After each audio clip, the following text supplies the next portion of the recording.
Okay,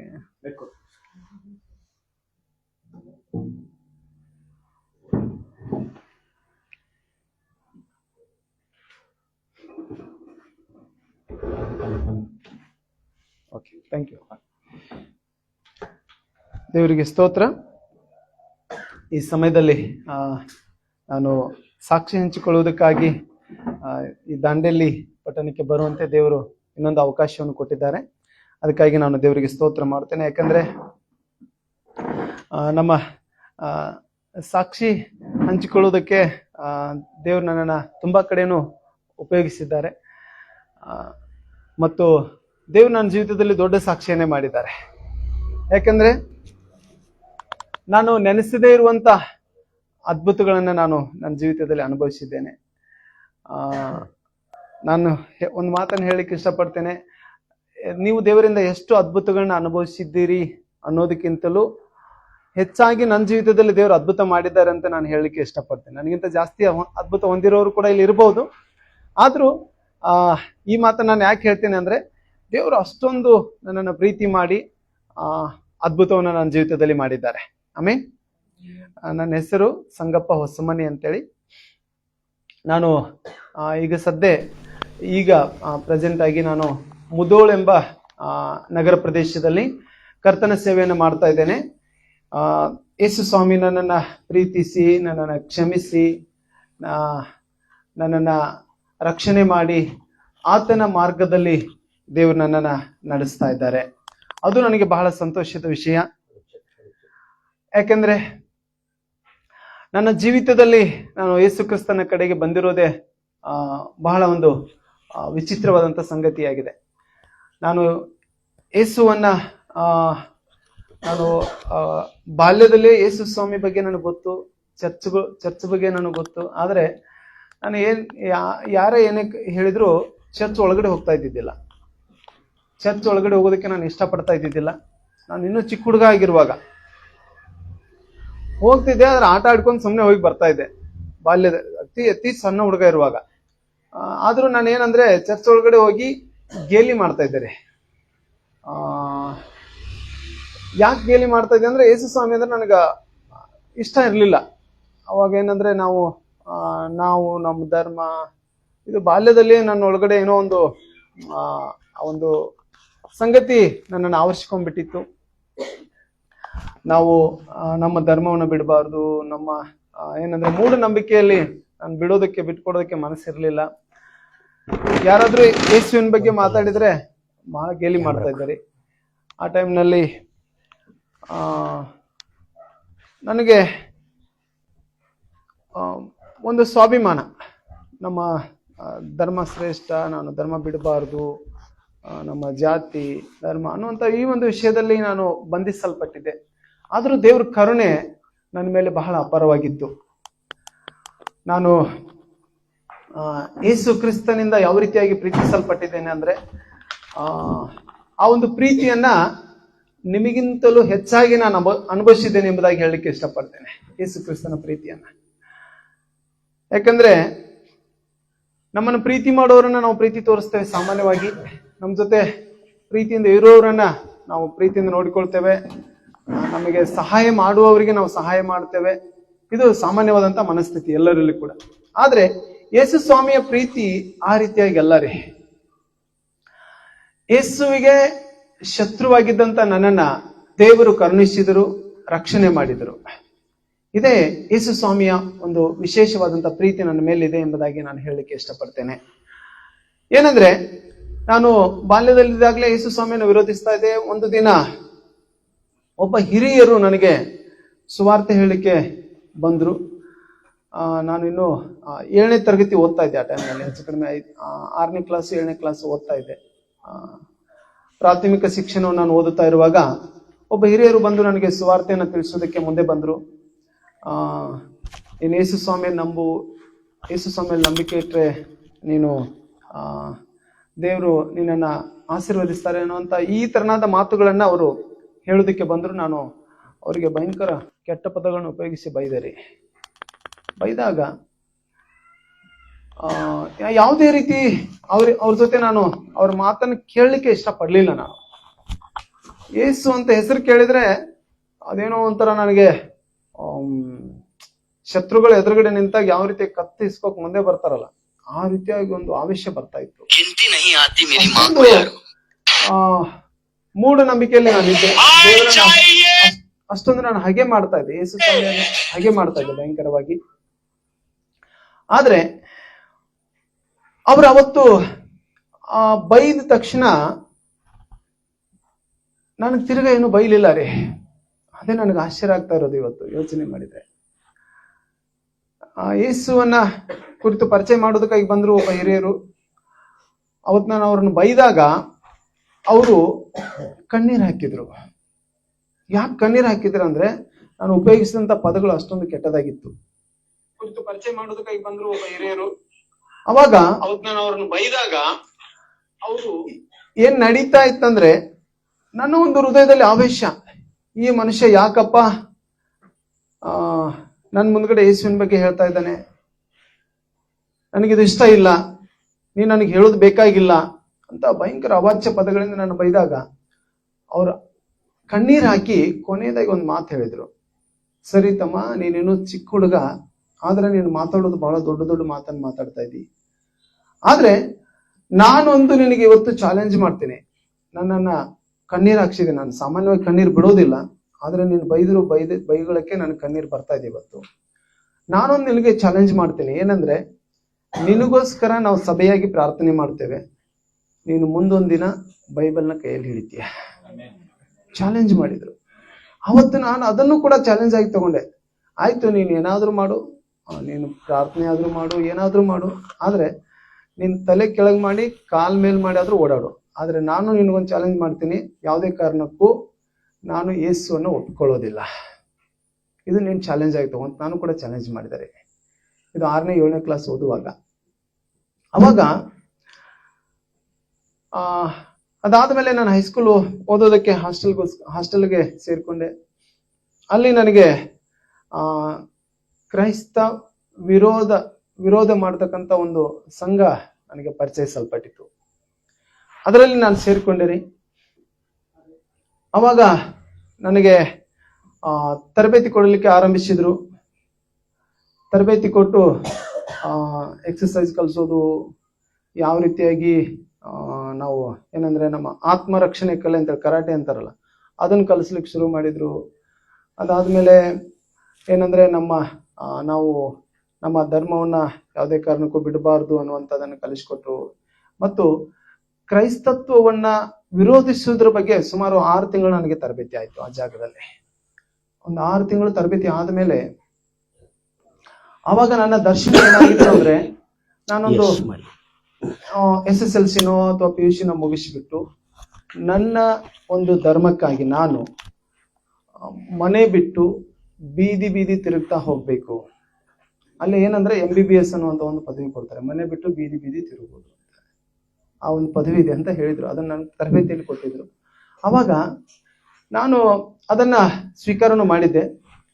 ಮತ್ತು ನನ್ನ ಒಂದು ದರ್ಶನ ಗುರಿ ಏನಾಗಿತ್ತು ಅಂದ್ರೆ, ನಾನು ಹೈಸ್ಕೂಲ್ ಓದುವಾಗ ಯಾರು ಕ್ರಿಸ್ತನ ಹೆಸರನ್ನು ಹೇಳ್ತಾರೋ ಅವರನ್ನು ಸಾಯಿಸ್ಬೇಕು, ಯಾರು ಕ್ರಿಸ್ತನ ಬಗ್ಗೆ ಮಾತಾಡ್ತಾರೋ ಅವ್ರನ್ನ ಹೊಡಿಬೇಕು, ಅವರನ್ನ ಊರ್ ಬಿಟ್ಟು ಓಡಿಸ್ಬೇಕು, ಅವರನ್ನ ಊರಿಂದ ಬಹಿಷ್ಕಾರ ಹಾಕಿಸ್ಬೇಕು, ನಮ್ಮ ಜನರಿಂದ ಅವರನ್ನ ಚೀತು ಅಂತೇಳಿ ಉಗಿಸ್ಲಿಕ್ಕೆ ಹಚ್ಚಬೇಕು.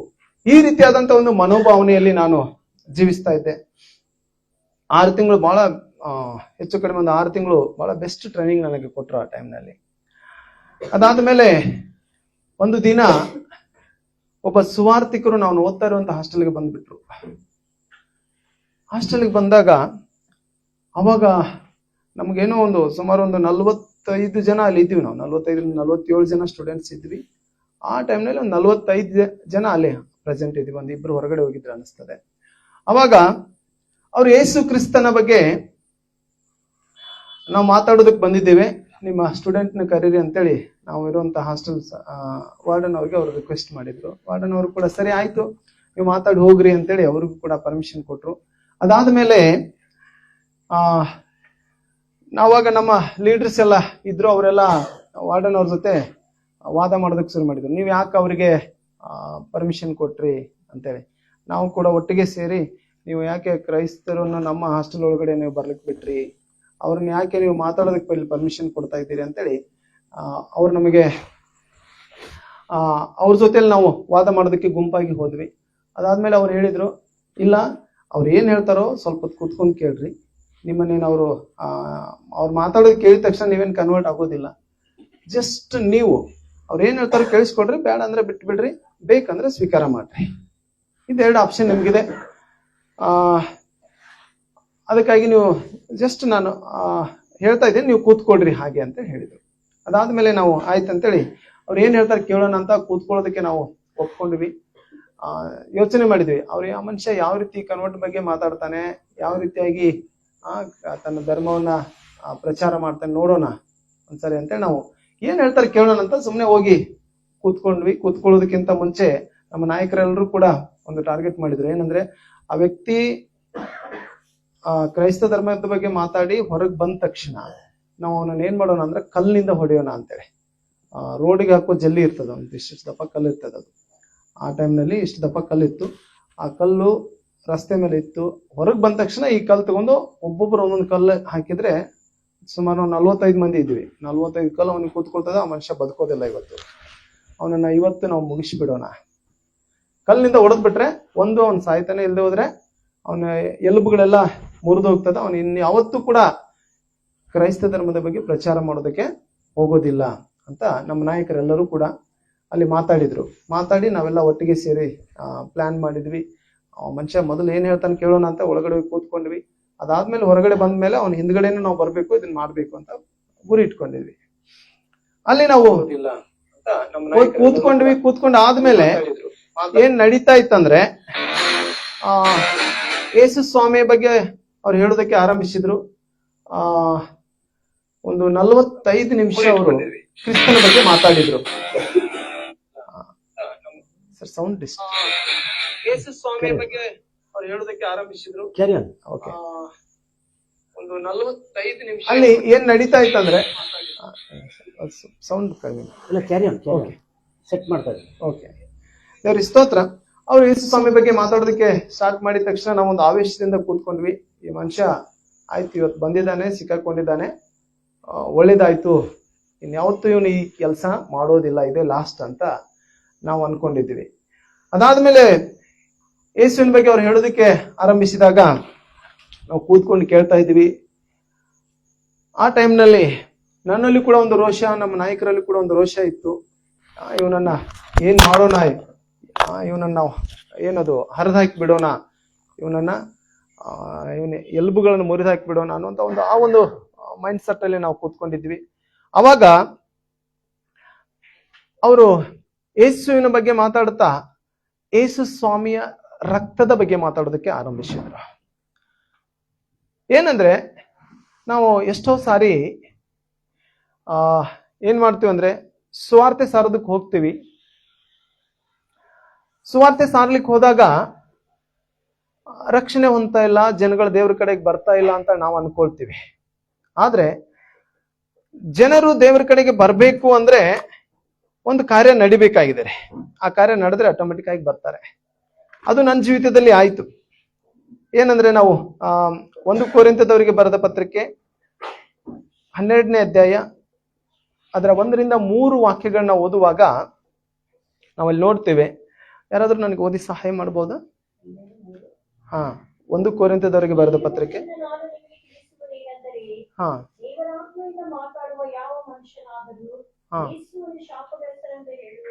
ಓಕೆ.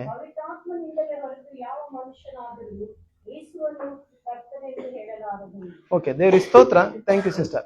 ಇಲ್ಲಿ ನಾವು ನೋಡ್ತೇವೆ, ಪರಿಶುದ್ಧಾತ್ಮನು ಮಾತಾಡೋದಾದ್ರೆ ಆ ವ್ಯಕ್ತಿಯೊಟ್ಟಿಗೆ ನಾವು ಸುವಾರ್ತೆ ಹೇಳುವಾಗ ಆ ವ್ಯಕ್ತಿ ಯೇಸು ಸ್ವಾಮಿನ ನಂಬ್ತಾರೆ.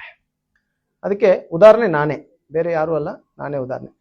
ಅಷ್ಟೊಂದು ಉದ್ವೇಗದಿಂದ, ಆವೇಶದಿಂದ ಅವರನ್ನು ನಾವು ಕಲ್ಲು ಹೊಡಿಬೇಕು, ಸಾಯಿಸ್ಬೇಕು ಅಂತೇಳಿ ಕೂತ್ಕೊಂಡಿದ್ವಿ. ಆ ಟೈಮ್ನಲ್ಲಿ ಯೇಸು ಕ್ರಿಸ್ತನ ರಕ್ತದ ಬಗ್ಗೆ ಅವ್ರು ಮಾತಾಡೋದಕ್ಕೆ ಆರಂಭಿಸಿದ್ರು. ಯೇಸು ಕ್ರಿಸ್ತನ ರಕ್ತ ನಮ್ಮ ಪಾಪಗಳನ್ನು ತೊಳಿತದೆ. ಯೇಸು ಸ್ವಾಮಿಯ ಹತ್ರ ನಾವು ಪಶ್ಚಾತ್ತಾಪ ಪಡುವಾಗ, ನಮ್ಮ ಪಾಪಗಳನ್ನು ಒಪ್ಪಿಕೊಳ್ಳುವಾಗ ನಮ್ಮನ್ನ ಯೇಸು ಕ್ರಿಸ್ತನ ರಕ್ತ ಶುದ್ಧಿಸ್ತದೆ, ಶುದ್ಧಿ ಮಾಡ್ತದೆ ಅಂತೇಳಿ ಮಾತಾಡುವಾಗ ಅಷ್ಟೊಂದು ಆವೇಶದಿಂದ ಕೂತ್ಕೊಂಡಂತ ನನಗೆ ಗೊತ್ತಿಲ್ಲಾರ್ದೆ ನನಗೆ ಕಣ್ಣೀರು ಬರ್ತಾ ಇದೆ.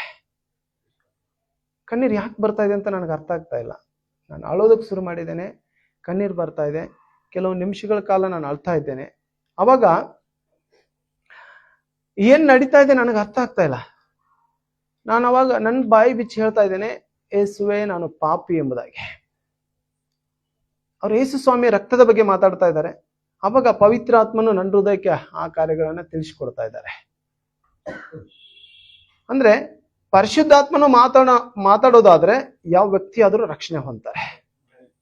ಇಲ್ಲಿ ನಾವು ನೋಡ್ತೇವೆ, ದೇವರ ಆತ್ಮನ ಪ್ರೇರಣೆಯಿಂದಲೇ ಹೊರತು ಯಾವ ಮನುಷ್ಯನಾದರೂ ಯೇಸುವನ್ನು ಕರ್ತನೆಂದು ಒಪ್ಪಿಕೊಳ್ಳಲಾರನು.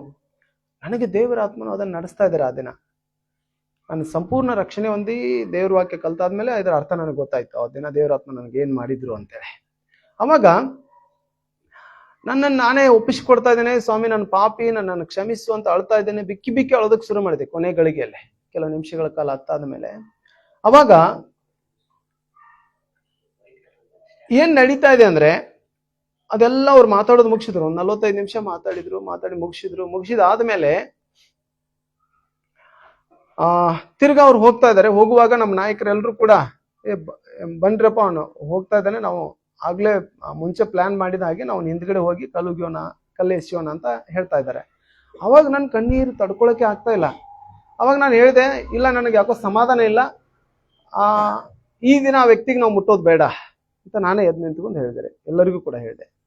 ಅವಾಗ ಅವರು ನನ್ನ ಮಾತಿಗೆ ಒಪ್ಕೊಂಡ್ರು. ನಮ್ಮ ಹುಡುಗನೇ ಯಾಕೋ ಈ ರೀತಿಯಾಗಿ ಹೇಳ್ತಾ ಇದ್ದಾನೆ, ಇವತ್ತು ಬೇಡ, ಆ ವ್ಯಕ್ತಿಯನ್ನು ಹೊಡೆಯೋದು ಬೇಡ ಅಂತ ಸುಮ್ಮನೆ ಬಿಟ್ಬಿಟ್ರು. ಆಮೇಲೆ ನಾವು ಅವ್ರು ಹೋಗ್ಬಿಟ್ರು. ಹೋದಾದ್ಮೇಲೆ ಚರ್ಚೆಯಲ್ಲಿದೆ ಅಂತ ನಾನು ಹುಡ್ಕೋದಕ್ಕೆ ಶುರು ಮಾಡಿದೆ. ನನ್ನ ದರ್ಶನ ಒಂದು 45 ನಿಮಿಷದಲ್ಲಿ ದೇವರು ಬದಲಾಯಿಸಿಬಿಟ್ರು. ಕ್ರಿಸ್ತ ವಿರೋಧಿ ಆಗಿದ್ದಂತ ನನ್ನನ್ನ ತನ್ನ ಮಗನಾಗಿ ಅಪ್ಪಿಕೊಂಡ್ರು. ನಾನು ಯಾವ ರೀತಿಯಾಗಿ ರಕ್ಷಣೆ ಹೊಂದಿದ್ದೇನೆ ಅನ್ನೋದಕ್ಕಿಂತ ನಾನು ಯಾವ ಸ್ಥಿತಿಯಲ್ಲಿದ್ದಾಗ ಯೇಸು ಕ್ರಿಸ್ತನು ನನ್ನನ್ನು ಪ್ರೀತಿ ಮಾಡಿದ್ರು ಅಂತೇಳಿ ಅನ್ನೋದೇ ಬಹಳ ಮುಖ್ಯ. ನನ್ನ ಸಾಕ್ಷಿಗಿಂತ ದೇವರ ಪ್ರೀತಿನೇ ದೊಡ್ಡದು ಪ್ರಿಯರೇ. ಯಾಕಂದ್ರೆ ಯೇಸು ಸ್ವಾಮಿ ಪ್ರೀತಿ ಎಂಥದ್ದಿದೆ ಅಂದ್ರೆ, ಒಬ್ಬ ವ್ಯಕ್ತಿ ಕೂಡ, ಒಬ್ಬ ಮನುಷ್ಯನು ಕೂಡ ನಾಶವಾಗಿ ಹೋಗಬಾರ್ದು ಅನ್ನುವಂಥದ್ದು. ಎಲ್ಲರನ್ನೂ ಕೂಡ ಯೇಸು ಸ್ವಾಮಿ ಪ್ರೀತಿ ಮಾಡ್ತಾರೆ. ನಾವು ಯೋಹಾನ ಬರೆದ ಸುವಾರ್ತೆ 3ನೇ ಅಧ್ಯಾಯದ 16ನೇ ವಾಕ್ಯದಲ್ಲಿ ನಾವು ನೋಡ್ತೇವೆ, ದೇವರು ಲೋಕದ ಮೇಲೆ ಎಷ್ಟೋ ಪ್ರೀತಿಯನ್ನಿಟ್ಟು ತನ್ನ ಒಬ್ಬನೇ ಮಗನನ್ನು ಕೊಟ್ಟನು, ಆತನನ್ನು ನಂಬುವ ಒಬ್ಬನಾದರೂ ನಾಶವಾಗದೆ ಎಲ್ಲರೂ ನಿತ್ಯ ಜೀವ ಪಡಿಬೇಕೆಂಬುದಾಗಿ ಆತನನ್ನು ಕೊಟ್ಟನು ಎಂಬುದಾಗಿ ನಾವು ನೋಡ್ತೇವೆ. ಆದ್ದರಿಂದ ಕರ್ತನ ಪ್ರೀತಿ, ಯೇಸು ಸ್ವಾಮಿಯ ಪ್ರೀತಿ ಬಹಳ ದೊಡ್ಡದು. ನಾನು ರಕ್ಷಣೆ ಹೊಂದಿದ್ದಕ್ಕಿಂತ ಯೇಸು ಸ್ವಾಮಿ ನನ್ನನ್ನು ಪ್ರೀತಿ ಮಾಡಿದ್ರಲ್ಲ, ಆ ಪ್ರೀತಿ ಬಹಳ ದೊಡ್ಡದು ಬೇರೆ. ಆ ದಿನ ನಾನು ಯೇಸುವನ್ನು ಸ್ವೀಕಾರ ಮಾಡಿಕೊಂಡೆ, ಚರ್ಚನ್ನು ಹುಡ್ಕೋದಕ್ಕೆ ಆರಂಭಿಸಿದೆ. ಅವಾಗ ನಮ್ಮೂರಲ್ಲಿ ಏನಂದ್ರೆ, ನಾನು ರಕ್ಷಣೆ ಹೊಂದಿದಂತ ನಾನು ಓದ್ತಿರುವಂತ ಹಾಸ್ಟೆಲ್ನ ಆ ಒಂದು ಜಾಗದಲ್ಲಿ ಚರ್ಚ್ಗಳೇನೂ ಇಲ್ಲ. ಈಗೇನೋ 1-2 ಚರ್ಚ್ ಆಗಿದೆ ಈಗ ಸದ್ಯಕ್ಕೆ, ಎಷ್ಟೋ ವರ್ಷಗಳಾದ ಮೇಲೆ.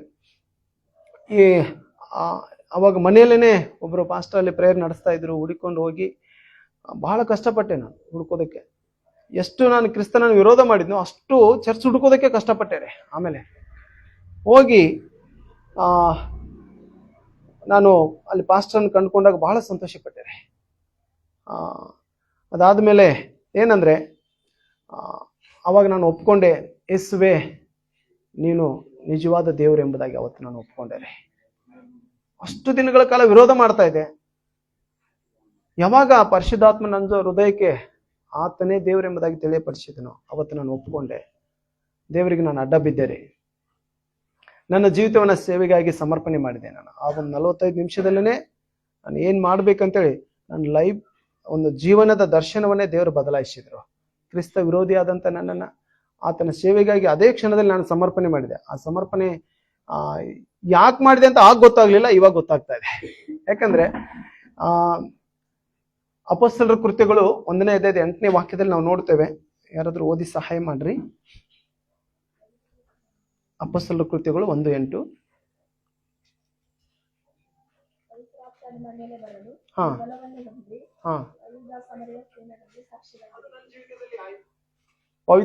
ಆದರೆ ಪವಿತ್ರಾತ್ಮ ನಿಮ್ಮ ಮೇಲೆ ಬರಲು ನೀವು ಬಲವನ್ನು ಹೊಂದಿ ಎಲ್ಲಾ ಯೂದಾಯ ಸಮಾರ್ಯ ಸೀಮೆಗಳಲ್ಲಿ ಲೋಕದ ಕಟ್ಟಕಡೆಯವರೆಗೂ ನನಗೆ ಸಾಕ್ಷಿಗಳಾಗಿರ್ಬೇಕು. ಆಮೇನ್. ಯಾಕಂದ್ರೆ ಪರಿಶುದ್ಧಾತ್ಮನ ಒಂದು ಅನುಭವದಲ್ಲಿ ನಾವು ಯಾವಾಗ ಬರ್ತೀವೋ ಅವಾಗ ದೇವ್ರ ಉದ್ದೇಶ ಏನಾಗಿದೆ ಅಂದ್ರೆ, ನಾವು ಲೋಕದ ಕಟ್ಟಕಡೆಯವರೆಗೂ ಸಾಕ್ಷಿಗಳಾಗಿರ್ಬೇಕು. ಇದು ದೇವರ ಉದ್ದೇಶ ನಮ್ಮನ್ನ ಸೇವೆಗಾಗಿ ಕರೆದಿರೋದು, ನಮ್ಮನ್ನ ವಿಶ್ವಾಸಿಗಳಾಗಿ ಕರೆದಿರೋದು, ನಮ್ಮನ್ನ ನಾಯಕರಾಗಿ ಕರೆದಿರೋದು, ಯಾವುದೇ ಸ್ಥಿತಿಯಲ್ಲಿ ಕರೆದ್ರು ನಮ್ಮನ್ನ ದೇವರ ಮಕ್ಕಳಾಗಿನೇ ಕರೆದಿದ್ದಾರೆ. ಆಮೇನ್.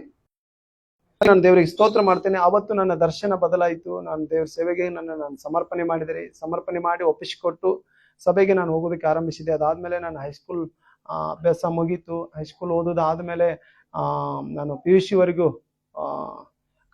ಫಸ್ಟ್ PUC ವರೆಗೂ ಕೂಡ ಕಾಲೇಜ್ಗೆ ಹೋದೆ.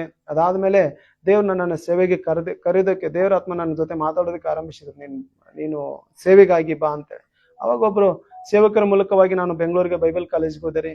ಬೈಬಲ್ ಕಾಲೇಜ್ ಒಂದು 2 ವರ್ಷ ಬೈಬಲ್ ಕಾಲೇಜ್ ಮುಗಿಸಿದೆ ರೀ. ಮುಗಿಸಿದಾದ್ಮೇಲೆ ನಾನು ದೇವರಿಗೆ ತಿರ್ಗಾ ಮನೆಗೆ ಬಂದೆ. ಮನೆಗೆ ಬಂದು ನಾನು ದೇವ್ರಿಗೆ ಹೇಳಿದೆ, ಯೇಸು ಸ್ವಾಮಿ, ನೀನು ನನ್ನನ್ನು ರಕ್ಷಣೆ ಮಾಡಿದೀಯಪ್ಪ, ನನ್ನನ್ನು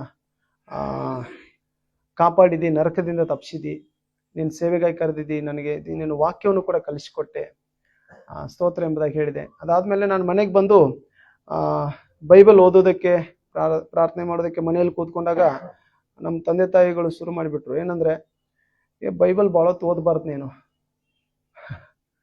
ತುಂಬ ಹೊತ್ತು ನೀನು ಬೈಬಲ್ ಓದಬಾರ್ದು, ತುಂಬ ಹೊತ್ತು ಮೊಣಕಾಲು ಹಾಕಿ ಕೂತ್ಕೋಬಾರ್ದು. ಯಾಕಂದ್ರೆ ನಮಗೇನು ಪರ್ಸನಲ್ ರೂಮ್ ಏನು ಇದ್ದಿದ್ದಿಲ್ಲ ನಮ್ಮ ಮನೆಯಲ್ಲಿ. ಒಂದೇ ಅಡಿಗೆ ಮನೆ, ಒಂದೇ ಒಂದು ಹಾಲು, ಅದರಲ್ಲೇ ಎಲ್ಲರೂ ಮಲ್ಕೋಬೇಕು, ಒಂದೇ ಮನೆಯಲ್ಲೇ ಊಟ ಮಾಡಬೇಕು, ಈ ರೀತಿಯಾಗಿತ್ತು. ಅವಾಗ ನಾನು ಬೆಳಗ್ಗೆ ಎದ್ದ ತಕ್ಷಣ ಮೊಣಕಾಲು ಹಾಕಿ ಪ್ರೇಯರ್ ಮಾಡೋದು ನೋಡಿ, ಮೊಣಕಾಲು ಭಾಳಾದ್ರೆ ಒಂದು 5 ನಿಮಿಷ 10 ನಿಮಿಷ ಅಷ್ಟೇ ಹಾಕ್ಬೇಕಪ್ಪ. ತಾಸು ಗಂಟ್ಲೆ ನೀನು ಮೊಣಕಾಲು ಹಾಕ್ತಿ, ಮೊಣಕಾಲು ಸವಿದು ಹೋದ್ರೆ ಏನ್ ಮಾಡೋದು? ನೀನ್ ಬೈಬಲ್ ಭಾಳಾದ್ರೆ ಒಂದು 5 ನಿಮಿಷ 10 ನಿಮಿಷ ಅಷ್ಟೇ ಓದ್ಬೇಕಪ್ಪ. ತುಂಬಾ ಹೊತ್ತು ನೀನ್ ಬೈಬಲ್ ಓದಿದ್ರೆ ಸನ್ಯಾಸಿ ಆಗಿಬಿಡ್ತಿ ಅಂತ ಹೇಳ್ಬಿಟ್ರು ನಮ್ಮಪ್ಪ ಅಮ್ಮ. ಅವ್ರಿಗೆ ಗೊತ್ತಿಲ್ಲ, ಅವ್ರಿಗೇನಂದ್ರೆ ಈ ಧರ್ಮದ ಗ್ರಂಥಗಳನ್ನ ಓದೋರೆಲ್ಲ ಸನ್ಯಾಸಿಗಳಾಗ್ತಾರೆ, ಸ್ವಾಮಿಗಳಾಗ್ತಾರಂತ.